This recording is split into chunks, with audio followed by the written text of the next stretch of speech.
If you're a golf lover, join in on fun discussions about golf from the perspective of two plugged-in Minnesota golf geeks, Brad Cole and David Branstad. This is 10,000 Swings. Hello and welcome back to 10,000 Swings. It is Sunday, June 27th, 2021. I'm Brad Cole. I'm David Branstad. 10,000 Swings is brought to you by Jarrett Yalen with Northwestern Mutual. For whatever financial questions you have, call Jarrett with Northwestern Mutual today. 612-209-4523 or visit his website at jarrettyalen.com. He can do retirement planning, life insurance, maybe even tell you where to get your wedges stamped. You name it. He can do a lot of great things, and if nothing else, just a great guy to have a conversation with. So give Jarrett a call today. We've got a great show. Jarrett's really he's broadening himself now if he's getting his stamped wedges.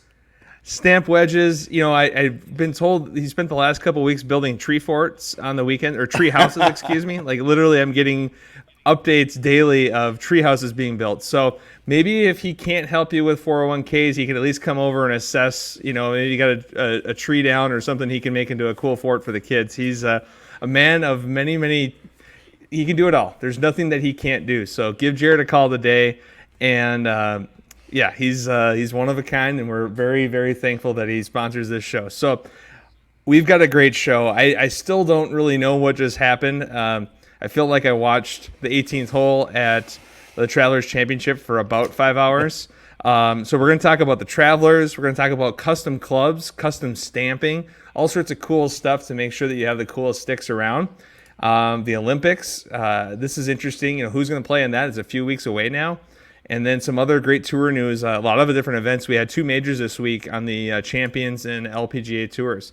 And I'm sure we'll have much more. But most importantly, our guest this week is Michael Tidd with Golf Spec Customs. Michael, welcome to the show.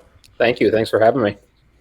So, Michael, tell us a bit about your golf background, how you got into golf, what you do.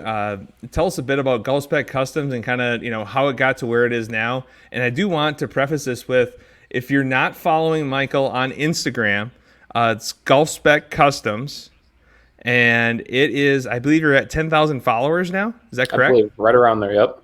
10,000 followers. Wow. I think I've got 140. So you're doing some really cool things that people are picking up on. So check it out on Instagram right away. I also have a Facebook page, and the website is actually going live, I believe, as we're doing this show. The website's happening. So http://golfspeccustoms.com. Go check out the website. Check out Instagram. He's got some really cool things. He can do pretty much anything with golf clubs. But before I steal all of his thunder, Michael, tell us a bit about how you got into this and what you can do for people. Yeah, a little background on golf. Pretty much off and on through my whole life. Taught at a very young age when we had a cabin up in Mora, Minnesota, that we had a grandfather and uncle built a little 7-hole golf course on our property. A little par 3, and kind of been doing it ever since. Played a little bit in high school, stopped in college, and then when I got back to Minnesota from college and everything, kind of got back into it because of work, work relationships and everything. But as far as Golf Spec Customs, started in about 2017 after actually getting invited out to a Scotty Cameron tournament in San Diego and meeting some guys out there that just had crazy artwork on their clubs. And it kind of goes back to the whole motto of, look good, feel good, play good. If you're looking down at your irons or putter or anything like that, obviously if it's your style, cool looking thing, you feel good. You're going to play better. You're more comfortable. So that's kind of what we're trying to do. That's awesome. What's funny about what you say about that is when you look good, you feel good. And I've said this to people forever. You have to be able to look good at clubs. Like you have to be able to look down at a club and feel like you can hit it. And there was an era, I don't know if you guys remember this, maybe you guys didn't play it, I hope you didn't.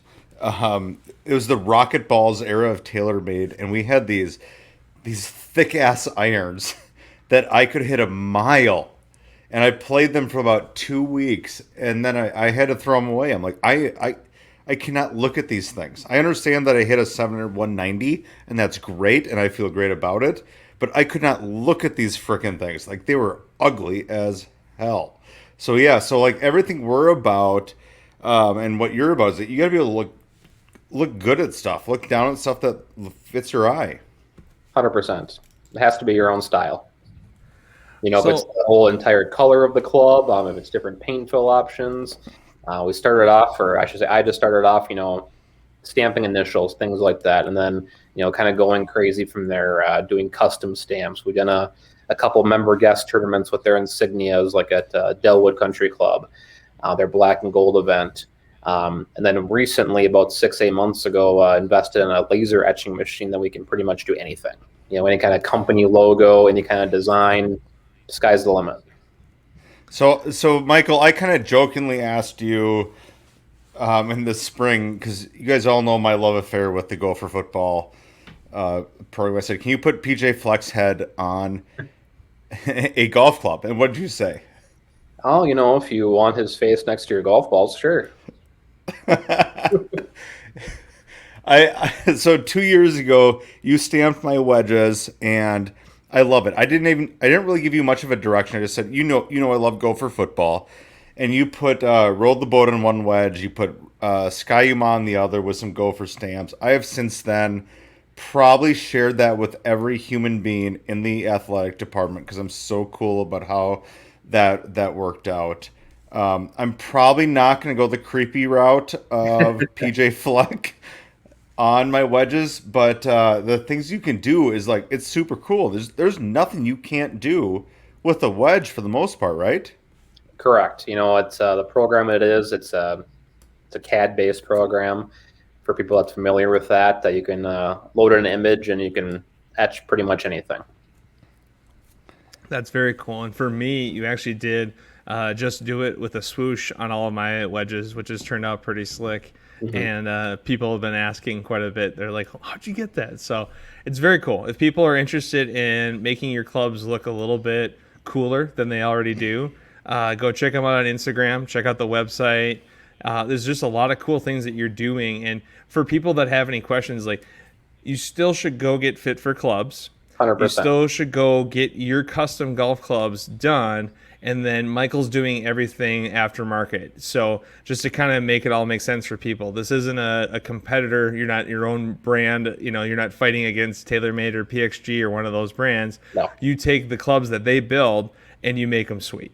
Exactly. So just so everyone knows what you do, because there is some confusion sometimes, you know, and it's like, no, this is, you are. There is. I do get it all the time. I get emails, especially right now in, you know, the world we live in with inventory. I'm sure you guys know if you want to order a club right now, it could be 2 months before you get it. So all the time, especially the last few months, you know, can you get me a wedge sooner than this? Can you get me a putter sooner than this? You know, what's your connection with PXG? What can you do faster for me? No, so, Michael, correct me if I'm wrong, but you don't customize golf balls, right? I do not. Did you guys happen to see what came out in Golf Digest on Instagram this weekend about Tom Brady's golf balls? I did. That was pretty cool, Michael. What did you see on that? All Super Bowl championships. How cool is that? I mean, you're the GOAT, right? I mean, you're Tom Brady, and you've got the numbers of 7 Super Bowls stamped on your Titleist Pro V1 golf ball. And for anyone who's in this industry who's listening to this show, we all know the limitations of what you're allowed to put on these golf balls for these stamps. And Tom Brady gets, I believe it was 4 lines of something his like numerical numbers. In addition, he also plays a Titleist 12, which is even better. Reference to his jersey number somewhere, I'm guessing. Yeah, he probably just knows a few people to do things. Basically, he knows the Michael Tidd of golf balls, is what I'm hearing. Probably. I bought a bunch of Pro V ones with a number 1 on them, and some guy turned them into a 12 and added a whole bunch of Super Bowl stuff on the side. So it's really cool what you do. And again, for those that are interested, go check out the website, check out Instagram. Now, you are a member at TPC Twin Cities. I am. And you are an ambassador to PXG, correct? Yeah, local ambassador. Okay. We work a lot with each other. And so tell us a little bit about the relationship with PXG. Do people go get fit at PXG and then they connect them to you, or how does that work? You know, people get PXG clubs and want to get some customization Yeah, from you? I got hooked up with PXG very early, pretty much when I first started. When Adam Minnick, who is I would say probably the head for Minnesota now, he was a one-man show, and then Ty joined on, Jesse joined on, but got fitted right away from him. PXG kind of intrigued me right away. Their whole fitting process, personalization. It's not your standard Golf Galaxy or Dick's Sporting Goods or anything. They actually take time with you. I think I spent about 4 hours that first time with Adam there, going through 50, 60 shafts, lie angles, lofts, everything like that. But yes, standard practice and everything. Like I said, a lot of people think I work for PXG. I don't. We just work a lot together. But yeah, I work a lot closely with them. I text with Jesse and Ty constantly, probably once every couple of weeks, things like that, different questions. They just did a huge member guest event at one of their golf courses in Iowa where we did about 120 wedges. But yes, go get fitted at PXG at either Rush Creek or Southdale or their online fitting process, and then get in contact with them and they can get in contact with me. Or obviously reach out to me via my website or Instagram or Facebook page. No, that's awesome. And, the tricky part with all that is you do have a daytime job as well. I do, for now, hopefully. and children. So I don't know how you find the time in the day, but it's pretty cool. And like you said, with PXG, for those that don't know, PXG is an official sponsor of our show, and they do have this awesome new store in Southdale. Go check it out right now. They've got Gen 1, Gen 2, Gen 3, Gen 4 products kind of across the board. A variety of different price points now. They've got, great fitting tools, awesome putting green, the whole deal there. So check out PXG Southdale. They really have an incredible team. I think they're somewhere between 12 and 14 people now in Minneapolis. And they're growing like crazy, and they do a lot of really cool things. So PXG Southdale, go check it out today, because it's definitely it's a different fitting experience than what you get from other places. You mentioned a little bit about other companies. So if I was to bring in like some Tommy Armour 845 irons, could you do some work on those? Or what are the limitations on the, if I've got some Warrior cavity backs or some, is there any type of steel or materials that you can't work with? Well, the only thing I found that I can't work with so far is one of my customers, one of their names lasered on every single one of their shafts. And thank God I did a test shaft, because she had graphite shafts and the laser went right through it. But as far as any kind of steel, carbon steel or anything like that, pretty much anything. If you want to spend the money on the Tommy Armours, sure. I don't know if I'd recommend. We can go back to like Ping Eye 2s. We can go back to like Tommy Armour 845s. We can go back in history 30 years and get this stuff stamped and labeled. For sure. Oh my gosh. What if I want you to stamp my initials on my zebra putter that I won in the 1994 Junior Club Championship? Is that something you could do? We can definitely do that for you. Awesome. Do you do tattoos as well? What was that? Do you do tattoos as well? It might hurt a little bit, but hey, if you want to swing over after league one night or something, we can definitely try on you. After a few come over, let's just see how it goes. Sure, So what can't you do? So obviously laser etching is a lot of this now, and then laser etching and stamping, is that kind of everything that you're able to do? Is what else? Do you do grips? Do you do reshafting? What else do you do as far as, if someone says, also while I'm here, can I also get these things done? Yeah, basic, I guess I'd call it maintenance to clubs as far as grips, reshafting, changing on adapters for different clubs, things like that. Yeah, we can do that all. But the only thing we can't do right now is some of the coatings, which kind of is an old school thing. If you want your clubs re-chromed or things like that, we don't do any of that. I can point you in the right direction, or, we can sublet that process to get that done, before we do our laser etching and everything. But that's about the only thing we don't do. So correct me if I'm wrong, but this might have been last or the year before, even during the 3M Open. Didn't you do kind of an emergency surgery on someone's club, like right before the event? I did. Yeah, Chris Weinhold, the general manager at TPC Twin Cities, called me on probably Friday around 1, 2 o'clock. Said, "Hey, I have an emergency," and sounded like he was running out of breath, like he just ran to his office or something. And Jonathan Bird, I guess, got a little mad at his putter. I believe he was on the 17th or 18th green at Benton. I guess he was right at the cut line. And he's like, any way you can fix this. The tour vans are gone and everything like that. What can we do? I'm like, yeah, sure, but, I don't have any shafts lying around. I didn't even know what kind of putter he had. Obviously, it's some kind of tour putter or something. So I got there. Jonathan met me, gave me his putter. He's like, do what you can. Oh, and by the way, save the grip. And this grip is like falling apart.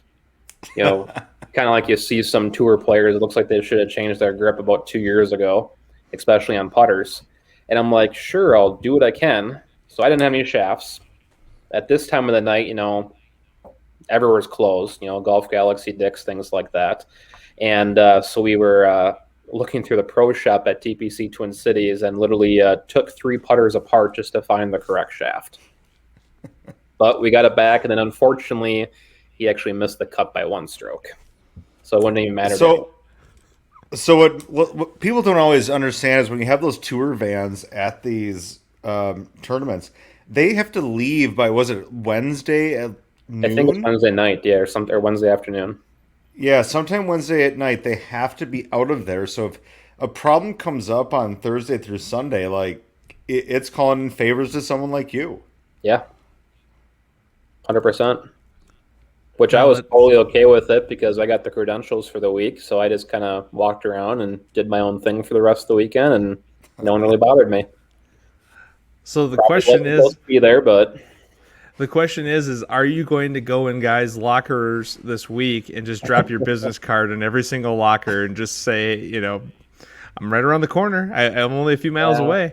Unfortunately, I think they clean our lockers out before the pros get there. But hey, maybe I'll slip Tom, our locker room attendant, some cash or something to do that for me. So you're right. They do. You guys are forced to clean out your lockers. Yeah, it's unfortunate. But you could pay someone that you might know to come in there to start breaking some putters and some wedges because they all leave their clubs inside there. Man, well, that's going we're going in a different direction, but hopefully you are able to get some more business from the tournament this year. If not, hopefully we can get it from this show right now. So go check it out. Golf Spec Customs, Michael Titt, really cool stuff. So Michael, I don't really know what we just watched the last 4 days because I'm still kind of digest it all. Last week at the U.S. Open, Bubba Watson was crushing it for a couple days and then just disappeared on Saturday and Sunday.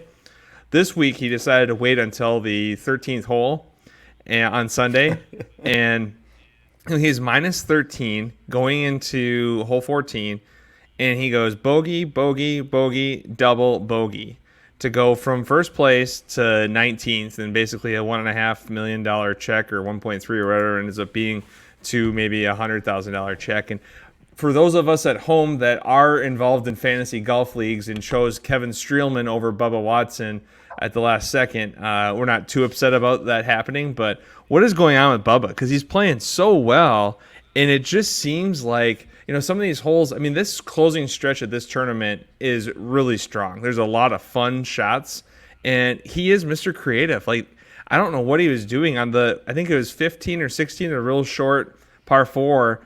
He laid up into the water. So here's the funny part. The broadcasters kind of jinxed him because they were talking. I believe it was 11th, 12th, or 13th hole. Like, oh yeah, he's 13 under. He can pretty much put it on cruise control now. He's got this tournament wrapped up, and then next hole was downhill from there. So here's the funny thing about Bubba to me, and I'm not just going to talk about this tournament. It's the course of his career. He's the guy that doesn't know what shot he's going to hit until he's about halfway down in his downswing. And he's even admitted that. He's like, I don't know what I'm going to hit. He's incapable of hitting a straight shot. He has to shape it some way, shape, or form. And when you play that type of golf, unfortunately, I think at some point you're going to get a little crooked with it. But of every single player, and I love studying tour players and how they think and how they react and how they play, Bubba might be one of the most unique with the way he approaches how he plays golf and his golf swing. Because I have a hard time imagining being in his shoes when he can hit it as far as he can and able to try to control it like he does. It's just different. It is, and I don't know. It was just so for those of you that haven't watched the Travelers before, like I said, it's an awesome finish. I mean, a lot of really good holes coming in, and it's TPC River Highlands. It's in Connecticut, and it always has like one of the best fields on tour. I'm always impressed. Like the week after the U.S. Open, to have as strong of a field, like it was a semi-major this week. I was impressed with how strong it was, and this tournament they're talking about on Saturday. This tournament always seems to have some exciting stories. The 4 best ones they're reporting, and basically I think they all happened in the last 10 years. Kevin Streelman birding 7 holes in a row in 2014 to win. Jim Furyk shooting 58 to win. Patrick Cantlay shooting 60 as an amateur. And then what was the other one? Oh, Jordan Spieth's hole-out from a few years ago on 18 from the sand trap. So 4 incredible moments. But now this year we're going to add in a 8-hole playoff, like basically an E9 after the tournament between Kramer, Hickok.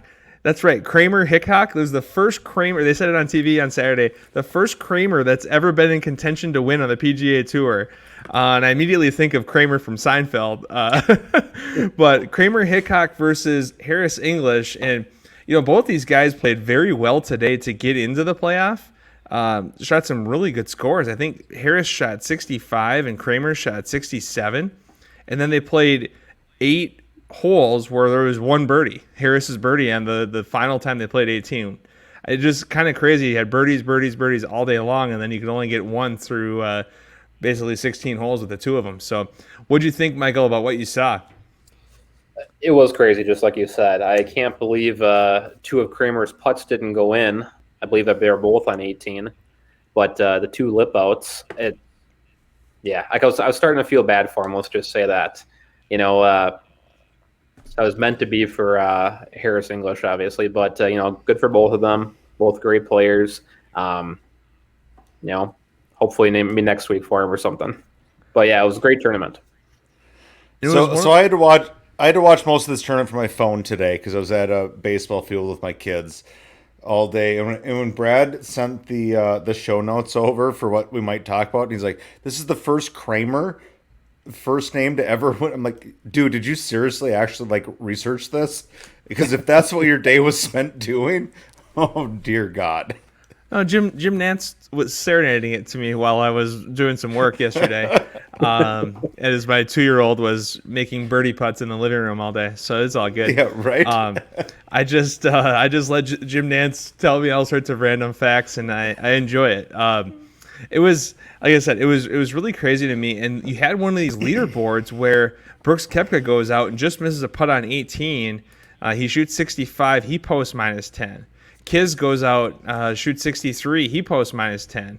So Kisner and Brooks Koepka are both posted at 10. Then Abe Answer goes out. He shoots 65 to post 11.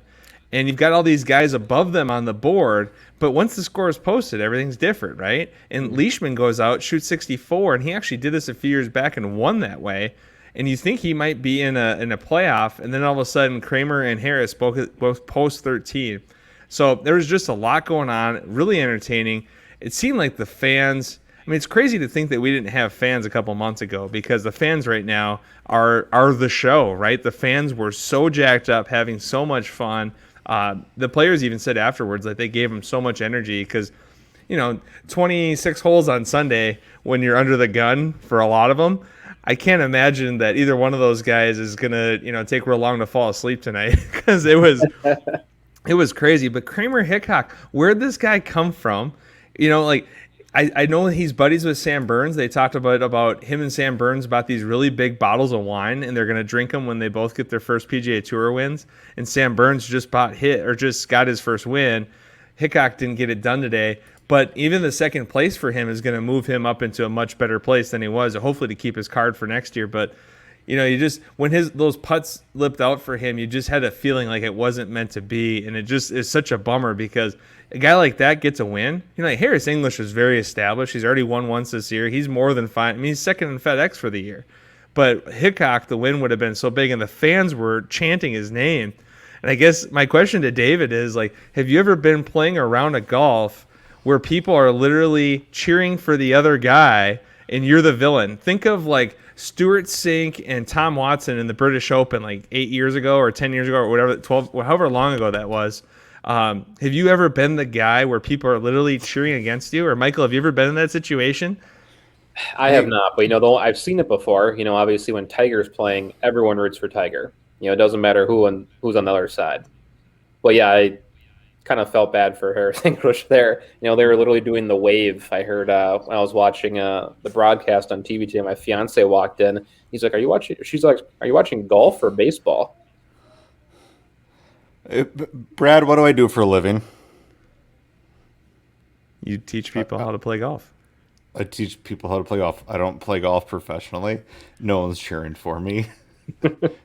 Fair enough. It's about that simple. Funny enough though, we did a really big junior camp this past week, and a big thank you to the men's and women's University of Minnesota golf programs for coming out and helping us.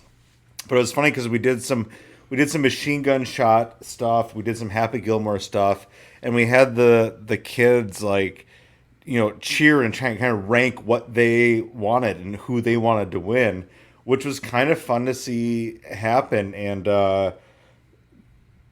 pretty sure it was just Emma Carpenter that made the list every single time when it came down to who was going to win. But no, I have never been in a situation when someone's cheering for me or the other person, because I've never played at that level of golf. Well, I've been cheered for and against. Usually on the 18th at Rum River Hills for club champ, and it is weird when they're cheering against you. When they're cheering for you, it's kind of fun, but when they're cheering against you or just for the other guy and then kind of quiet for you, it's a little bit awkward. I'm not gonna lie. It's so kudos to Harris English is my point to get back to where we were going here. That is really cool. So wait, Brad, I've got a question then. So because we've been back and forth on this the last few weeks. We've been Rum River Yacht Club. We've been Rum River National. What is Rum River this week? Rum River Hills Golf Club, $29.99. All right, we're plus tax. Plus tax. Got it. That's where we're at this week. It's a love-hate relationship now, and actually the course is in pretty darn good shape right now, considering how little rain we've had. But no, it's a fun spot. If you ever get a chance, folks, go check it out. It's if nothing else, the beers will be cold. So it's a good spot. And so it was a crazy week on tour. And I do want to acknowledge, we talked about this before, Brian Kaiser, friend of the show, brother of Jeff Kaiser, who we had on before, qualified by winning the Connecticut Open and actually went out and played this week. So Jeff caddied in the practice rounds for him, and then Brian went out and shot 83-74. So unfortunately, he did not make the cut, but nice 74 in the second round. Just so much different to be on tour. It's pretty cool to think that a guy is one day, running his golf shop, running a member guest event, whatever it may be, and then the next day he's teeing it up on tour with all the guys. Pretty surreal and just so cool to be able to have those opportunities. It's so cool the tour does that. And actually, speaking of that, we have the 3M Open 3 weeks away, and the 3M Open will be featuring none other than Brent Snyder. So Brent Snyder from Troy Byrne got in from last year's play, and he will be teeing it up on tour. So for those fans that are looking to go out and watch someone local, I believe Lumpy and Lehman will probably both be in the field again.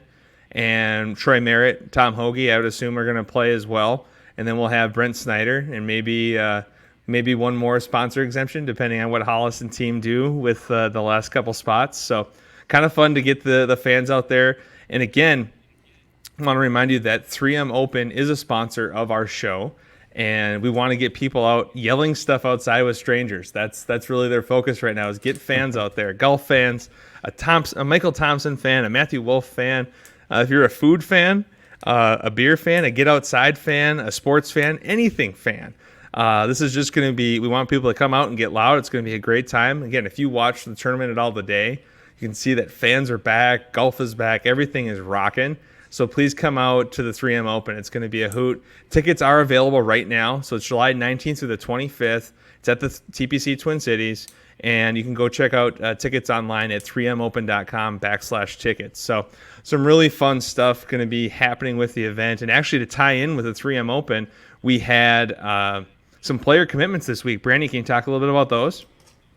Oh boy, have you guys been watching this week? Michael, I'm sure you've seen the stuff going around, but where do we even start with this? Ricky Fowler committed to the event. Louis Oosthuizen. Yeah, first time for Ricky. Louis Oosthuizen. I mean, like, is he a fan favorite right now, based on what just happened? He's got to be. Like, he's got to be one of the fan favorites. I'm not going to go ahead and say fan favorite on the next one, but he's going to draw attention, and by God, he's going to write an entire podcast for us. Sergio's playing. Stuart Sink is playing. Like, this has become, it's an interesting week because we're plugged in between, excuse me, we're plugged in between the British Open and the Olympics. So it's really tough to see who's going to actually show up. Like DJ said, he's not going to come and play in the event, he's not going to come and play in the Olympics. He's not committed to the 3M Open, but over the next few weeks, we're going to see some, I think, bomb drops of who's going to come and play in this event. Michael, what do you think? Yeah, I've heard some rumors, and hoping they're true. But yeah, it'd be really great to see some big names come out. Minnesota is obviously such a huge golf state. It'd be great if some of the big names of golf came out, but we'll see what happens. Yeah, David talked a little bit about the schedule, so we'll transition this week to the Rocket Mortgage Classic in Detroit. Defending champion Bryson DeChambeau. And then the next week will be at the John Deere Classic in Illinois. And then we go to the Barbasol for those that don't qualify for the Open Championship. And again, most of the guys will be at the British Open. And then we're at 3M Open. It's right there. And the following week then is the Olympics. And then there's nothing else that week. It's just the Olympics. So for guys that aren't going to play in the Olympics, and again, very few players make the Olympics, this is kind of a nice little, hey, I do want to do something before that WGC, because then the next week you go to the WGC in Memphis. So hopefully we're able to get some guys. I wouldn't even be surprised if there's some last-second commitments based on a miscut or who knows what, right, with at the British. If a guy misses the cut, all of a sudden, you know what, I'm in. And a lot of that, I think, will be very last second. Don't you guys think? Like, it's just going to be a lot of just depending on what's going on. And the Olympic stuff, that's the next thing I did want to talk about. The Olympic rankings came out, and, it's pretty interesting. Brandon, what do you got? Well, so first of all, you don't think Hollis has a 747 sitting over in Europe on Friday night and Sunday night, ready to ship people back here? He'll grab, and kudos to Hollis for putting on a great event, and he puts on a lot of great events. So it's not a knock on him, but like, he's gonna have a plane ready to go, and he's gonna get people back here. The Olympics is tricky, boy. This is it's tough. Is it four people per country? Is that the deal? I believe so. Yeah. Yes. So this is a tricky one for me. So I'm gonna throw this kind of back on you two as a question. I'll answer it as well. Given your spot, let's say you're a predominant player on the PGA Tour, and you have the opportunity to play in the Olympics. Obviously, we know the Olympics is not really going to pay you, but you have the opportunity to get a gold medal, which is, I think, super cool. Where do you go with that? What do you do? Do you play in the Olympics? Do you hold out for your FedEx Cup points? Where do you go with that when it comes to that decision? I think a lot of things would depend on it. Obviously, where you're ranking in FedEx points here right now. If you're 200th or something and you have the chance to get in the Olympics, yeah, sure. But, if you're number one right now, might be a hard decision. It might be if you've been to the Olympics before or not, if you were in the first round. But for me personally, yeah, I would go to the Olympics. You're doing it for your country. For your family and friends back in your country and everything, why not? It's a once in a lifetime opportunity. And like you said, Brandy, to win a gold medal for your country, have your name in history, Can't really beat that. I think for some guys it's been interesting. Like some guys said early that they wouldn't play and they didn't even qualify. So it's kind of like that easy, like, oh, I'm not going to play. That's why I didn't make the team. Oh, really? Is that why you didn't make the team, or is it because you didn't qualify? You always run into that. Let's just cover all my bases here in case if I don't play well. Just trying to do like the logistics on the map here. So guys, think about this. You're going to go. Let's say you don't play John Deere, okay, and you go over to the Open, and maybe you go a week early. But you go over to the Open, you're playing at Royal St. George's in Sandwich, England. And then you're going to come back to Blaine, Minnesota. And then the following week, then you're going to go to Tokyo. It's a lot, but you got to remember, a lot of these guys have net jets. They have all sorts of different things, and they enjoy traveling. A lot of them do. So very interested to see how it all shakes out. So Brad, I hear your point, but do you really think a lot of them have net jets, or a lot of them actually flying commercial, or a lot of them still they're going with the grind of the PGA Tour? Obviously, the elite of these tours have the net jets and they can fly on their own schedule, but I don't know. I don't know the answer to this. I don't have the answer, but the majority of these players that are traveling like this, do they have those luxuries? I would say any of the guys that have qualified for the Olympics, when we're looking at John Rahm, Justin Thomas, Morikawa, Xander, Bryson, Rory, Hovland, those guys all of them have pretty big endorsement deals that I think those alone cover, some NetJet stuff. So I don't think, NetJets just change everything, I guess is my point, rather than flying commercial. I don't think there's a lot of top 20 players in the world that fly commercial. Or do you think that's incorrect? No, top 20 in the world, no one's flying commercial. Yeah. I drive by the Blaine Airport every single day, and I know what that looks like at the 3M Open. Yeah, so I guess my point is that it's pretty easy for these guys to get around. So if they wanted to do England, Blaine, Tokyo, not the craziest thing ever. And, and again, there's nothing... Just expensive. Yeah, it's just expensive. But again, for a lot of these guys, their endorsement deals cover anything that, they've got a lot of... The money's probably not the biggest issue. It's more of the time away from family, or the time traveling is probably the bigger thing probably than the money. But really cool. Like I said, it's fun to look at the list and see... And it'll be really interesting to see who actually ends up playing. By the time we get to those dates, again, it's July 29th through August 1st, who will actually be teeing it up for each country. And again, it's just totally different. And then once that's done, then we go right into the WGC Memphis. And then we're kind of in that final stretch. It's crazy to think we're already looking towards fall. But, Tour Champ is already basically 2 months away at this point. So it's kind of crazy to think that the golf year will end, but we're not going to extend it into November like we did last year. So it's definitely coming to an end soon, and kind of fun watching all these guys play at a high level. And again, just blows my mind that Harris English is number 2 in the FedEx Cup right now. But we'll see what it looks like in a couple months here. So I've got a random question here from Michael. Michael, I know you watch the show, or you listen to the show quite regularly. Last week, Phil Mackey kind of put us on the spot on a boxing match between Brooks and Bryson. Okay? Yep. And how much would you pay for this pay-per-view on that match? Brad went.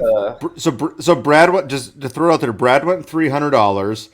And I said I'm going to come watch it at his house because I'd pay way more than that, and I don't need my wife yelling at me for more things.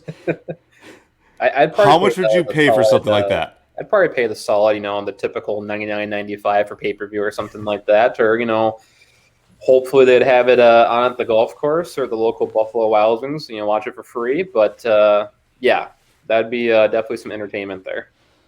Well, if I know Weinhold and Chandler as well as I do, then this is going to be on at TPC everywhere. We'll pay the corporate price. But what was funny when this was brought up to me, I was just searching through Nintendo Switch games with my kids tonight, and Mario Golf came out.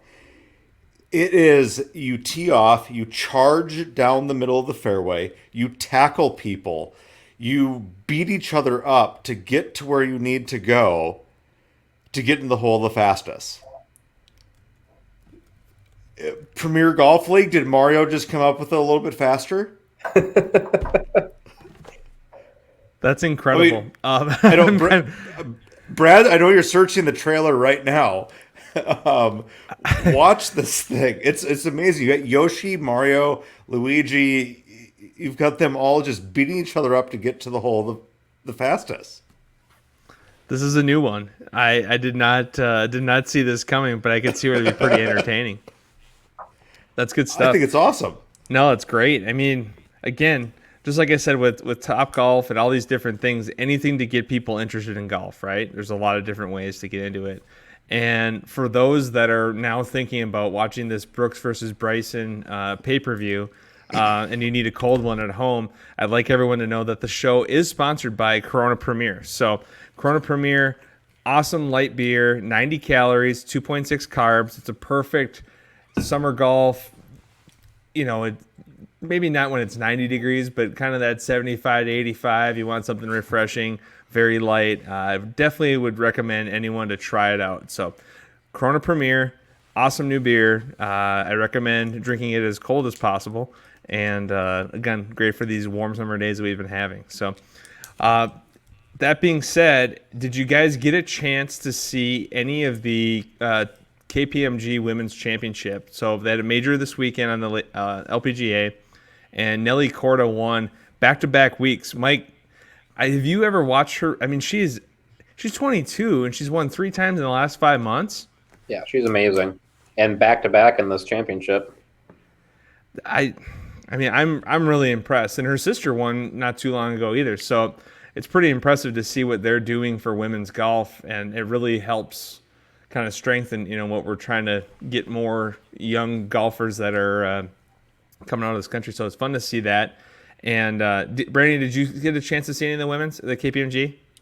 Yeah, I watched a little bit of it. It's impressive. I love what's going on with women's golf right now. It's booming. I think she is a powerhouse, and it's going to start influencing more younger golfers. It's going to start elevating the game. It's great for golf. So yeah, like I said, I was impressed. It was good to see. And then we had another major this week, the Bridgestone Senior Players Championship. So Stricker goes out and wins, going away. Not even really a much of a match on Sunday. And him and Jerry Kelly basically were the only guys that broke par. I think Jerry Kelly finished at 4 and Stricker at 7 under. So was this just the Wisconsin State Open? I was gonna say, was this the Wisconsin Senior Open, or what was it like? And Stricker, is Stricker legit? Stricker also committed to the 3M Open. Is he going to play in the Ryder Cup? What's going on right now? I don't think he's actually going to play in the Ryder Cup. But with what he's doing right now, he could. But I don't think he'll actually play. I think he's got the pride that he's just not going to do it. He wants to captain the team. He wants to be the leader of the team and just show these guys that, you know what, I can play golf at a very high level for a very long time, and that's it. But holy crap, Stricker? What do you win by 6? 3, I think. 3? Yeah, but it's impressive Still. What he's doing right now. He just seems like he is really dialed in. And, and we just had Phil win at Kiowa. It's kind of cool to see some of these guys that are in the next part of their career still competing at such a high level. So we'll see how it transitions. And obviously, winning on the senior tour is definitely different than winning on the regular tour, right? Different lengths, et cetera. It's a little bit different. But it seems like Stricker, if he gets the right course, he is definitely playing some great golf right now. So Tiger goes away, and lots of people we haven't heard of in a while come back. It's crazy how it works. I mean, before you know it, Brandel Chambly, Frank Nobilo, all these guys are going to start coming out because Tiger's gone now, right? I mean, and again, we can't say Tiger's gone. I apologize. That's not fair. Tiger's currently not playing, but he's got some opportunity to get it going here. Hopefully next year he's healthy and ready to go. BMW International, so another really good field over there. Louis was playing. There's a lot of good names.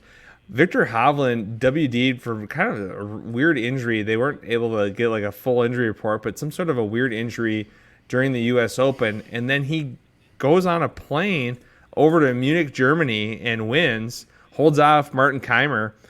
Pretty impressive. Like Victor Hovland, the first Norwegian to win on either tour, I believe, is what I was reading. So good for him. I think he seems like a wonderful young stud that maybe should make a trip to Blaine in a couple weeks, huh? Right after the British. So we'll see. What do you think, Michael? Have you been able to? Do you watch much European tour? Highlights. But back to Victor. He's a hell of a guy. My fiance and I were lucky enough in 2019 to win tickets to the Masters lottery when I believe he was low amateur that year. And we got to chat with him a little bit about the putting green on Monday when we were there. And just a stand-up guy, not standoffish whatsoever. Just go up, talk to us, chat with us probably for 10, 15 minutes, and just a regular person. So super happy to see him successful. No, you get a lot of good vibes from him. So I'm just hoping he stays healthy. Again, that was a really weird injury, whatever happened at the U.S. Open, but he's back. And Jason Day just randomly withdrew from some stuff, and then he showed up this week and looked to be semi-healthy. I feel like we're going on like 8 years consecutively now of Jason Day being injured. Like basically since he won that PGA, I feel like he hasn't been the same since. You can definitely tell he was hurt though. He could barely bend down. I hate to go down this route, and I'm a huge Jason Day fan. So are my kids. Aiden loves Jason Day. I don't think he's healthy yet. And he's gonna have a career that goes in these spurts of I have my moments where I feel okay and I play good. But his low back and the violence that he's delivering to that in his golf swing, and if anyone can speak for that, it's me with what I'm currently going on in my low back. It hurts. You can't play elite golf that way. No, it's tough. So we hope he gets healthy because it's fun to see him play. But man, he shot 70-70 on the weekend, but he looked like he was in pain the entire time. So they showed this week a lot of the Jordan Spieth. I probably saw the Jordan Spieth hole out from a few years back at this event at the Travelers. They probably showed it 30 times this weekend. And the I don't know what you call it, the club throw, and then Michael Greller throws the rake, and then they do like the football player deal where they like jump up and like bounce into each other into the shoulders. And a few weeks ago on tour, it's got me thinking about like what are the worst high fives or knuckles or like handshakes that you guys have seen, because there's some really bad stuff out there. And I think when at the Zurich, Cam Smith and Mark Leishman had like this super awkward high five, and like one went for knuckles, the other went for high five, and basically it just ended up being like paper crushing rock. So like what is your guys' when you're playing a member guest or some sort of a team deal and you're getting pumped up and you're embracing with your teammate, are you a high five bro hug guy? Are you a knuckles guy? What do you do? Usually I'm definitely a bro hug guy, but with all the pandemic stuff, I think everyone's very awkward about it now. That you go between the high five and the knucks or maybe nothing at all, or elbows, that got big for a while. But, when things are back to normal, yeah, huge shot. If you pull off a tournament win or something, definitely member guest or member, it's definitely going to be a big bro hug. I like it. Brandy, what's your go-to is celebrating? You get someone to get the ball airborne for the first time on the lesson tee. What's your go-to? Are you a back patter? Are you a do you just smile? I am 100% not a back patter. First of all, the Spieth caddy chest bump, that's the coolest thing in the world to me. I'm a handshaker, I'm a hugger, but ironically, I didn't know we were going to talk about this on the show, but I'm walking out, and Michael, you would probably know him. I'm walking out of the golf shop the other day, and Mike Breezy's coming out, and I go to give him a fist pump. He goes to shake my hand, and then we both switch because we see each other doing the other thing, and it becomes the most like awkward, like, okay, I don't know how we're actually engaging in this anymore. And I mean, love the dude, but it's been awkward. Like I missed the handshake. Actually, today at my son's baseball game, they Sally took third place, lost by one to get in the championship game. It was the first game of the year where they got to walk the line and shake hands. I'm so sick of the let's just wave the hat to the other team crap. Like, it was very nice to get back to just shaking hands. So I'm a hugger, I'm a handshaker, but yeah, last year and a half has provided a lot of awkward handshake fist bump situations. Like, golfers have been terrible at this for years. Like, this is a pre-pandemic issue. Like, how many players and caddies have had awkward embraces over the years when it's like, I go this way, you go this way, or one guy goes high, one guy goes low, and it's so funny. And there's been so many good ones. And there's articles out there that have actually like broken down all the videos of all the fails.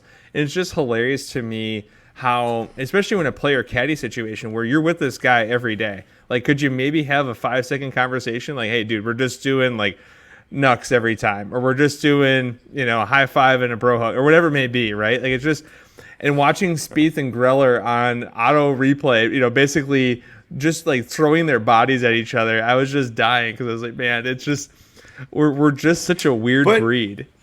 But even their chest bump was awkward when they did it. So like I loved what they did, but even that didn't seem natural because this is what golfers and caddies do. And I'll be the first to admit, I'm terrible at this stuff. I can't predict what in the hell we're about to do when it comes to handshake, fist bump, side hug, full hug, back. I don't know. It's weird too, though, right? Because this isn't one of those things that you normally talk about. It's just kind of like, oh yeah, it was weird. Or what if you get the guy that's got like the dead fish, right? So you go to give him a handshake and he gives you the dead fish. Like, how do you react to that? Just go with it and then walk away. I don't know. But it's uncomfortable. Like, Very much so. Have you ever shook someone's hand that gave you a dead fish, and then immediately you just wanted to like wash your hands or sanitize your hands? Stuff like, what is going on there? Like, open up the paw, bro. But the funny part is when that happens, you walk away from that, and the first thing you're thinking was, oh my god, that was really awkward. There was no grip. That was the worst handshake I've ever had. And that's my ride, or not my ride, that's my walk to my golf car to get to the next hole. I was like, boy, that was super awkward. Yeah, I don't know. It's just, it's weird to me. What do you think, Michael, what do you think about the chest pat? Where they do the just kind of pat them on the chest, or the shoulder, chest shoulder spot. Like, because I've seen some guys do that on tour. What do you think about that one? That's super awkward for me. I don't think I would ever do that. Kind of reminds me of like your grandpa patting you on the back or something like that. But yeah, that one's not for me.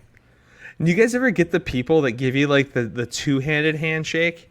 Like, they give you they do both hands and they just kind of like shake both. They're two hands to your one. Like, no, don't give me two hands. You guys ever see? Because there's people that I know in this area that do that on the regular, like a two-handed handshake. I'm like, well, no, use your right hand, open it up, and put your. It's interesting because you see some different things, and I don't know. I kind of had, when I was watching the Greller Spieth, basically try to be college football players, I was just dying because I was like, we're so bad. Like, we're just not good at celebrations. So, kind of a funny conversation. Brad, who are you playing golf with that's giving you two-handed, one-handed shakes? We'll go off air on that one, but there are people that do that, and not necessarily the golf course, but I've met people in my life that have done it that way, and again, there's a lot of different ways to do it, but I don't know. I just kind of I was taught it's just kind of a right hand, open the paw, shake their hand, and move on. And sometimes you shift up. Or in front of the camera. Sometimes you shift up, then do the chest bump. Yeah. And then that gets awkward when you don't know if you're supposed to go in like that. And then shift up, and then pump. Like, there's 3 steps to that process. They don't even know what to do. It all reminds me of the Wedding Crashers Vince Vaughn quote where he's like, do I go in for a kiss? Ouch, you're on my hair. The whole conversation where he goes, and that's my whole point, is that we just don't know what the other person wants. And it's so funny because it happens so often in golf. Like, I feel like football players, baseball players, like a lot of other sports have this thing dialed, and we just don't. we're just not good at it, and it's hilarious to me that we just continue to stink at it. And I don't know. I just thought it was a good conversation. Yeah. So we absolutely suck at the handshake, whatever you want to call it. We suck at it as a sport. No, it's weird, but it's a good conversation. I always get a kick out of it because no one ever wants to talk about it, right? Like it's one of those things. It's like, it's kind of like if someone has something in their teeth, do you get them a toothpick? Do you tell them, or do you just kind of stare at it? Do you try not to look at it? Like it's, just different things you go through in life, and it's kind of funny to actually have those conversations. But speaking, I go through the handshake, and I just want it to be over with and never speak about it again. Like let's just not ever bring this up. It should be non-memorable, right? That's what we're going for. Right. The handshake should just be non-memorable. Just it just should move on. Michael, we really appreciate you being on the show with us. And the one thing we want to talk about every week is a local business that we supported. So this week I went to Serum's in Anoka for some chicken wings, some of the best chicken wings around, in my opinion. Got the Colorado Copper boneless wings. I don't know what it is, but they have a homemade ranch there. And bottled ranch is good, but I feel like homemade ranch is just that much better, especially at a restaurant. So really, really solid experience there at Serum's in Anoka as always. Brandy, anything you tried locally? Anyone you supported? Well, I've got to give Michael Tidd a little plug here for tonight, and I hope you plug yourself here in a minute. Custom clubs and what he does is absolutely amazing. But Brad, I'm actually I went to Margie's for the first time. Nice. And I know you've plugged this a few times on the show, and it was absolutely amazing. The food, like my kids are picky eaters, and I'm a picky eater. We all loved what we had. It was absolutely phenomenal. The atmosphere was great. We could not have asked for anything better. I believe it was, I want to say Mary Jo. I can't remember her name. Our server was absolutely top notch as well. I can't remember her actual name. It was great. And what'd you guys have to eat at Margie's in Andover? What'd you eat? So I had the Chipotle mac and cheese, which actually has pulled pork in it, which is a little bit that was a little bit of a surprise, but really good. And my kids, which I tasted, they had the pizzas, and so we actually sat at the pizza bar, which was amazing. My wife had the chicken, which was awesome. A couple cocktails that were unique. It was a great time. I just have to learn that I'm in a different era with post-COVID, and I need a reservation to go places. Yeah, it's crazy how busy places have been, and it's good to see that people are out promoting them. So, Michael, anywhere local recently that you've tried out that was really good that you want to talk about? Yeah, so my day job is actually in Forest Lake, and there's a sandwich shop there called Stewie's, and they closed down for COVID and everything like that, and we used to go there a lot, and I'm a huge sandwich guy. I work in the automotive world for my day job, and we don't exactly have a lot of time to eat sometimes. So it's kind of just grab and go, and by far some of the best sub sandwiches I've had in my life.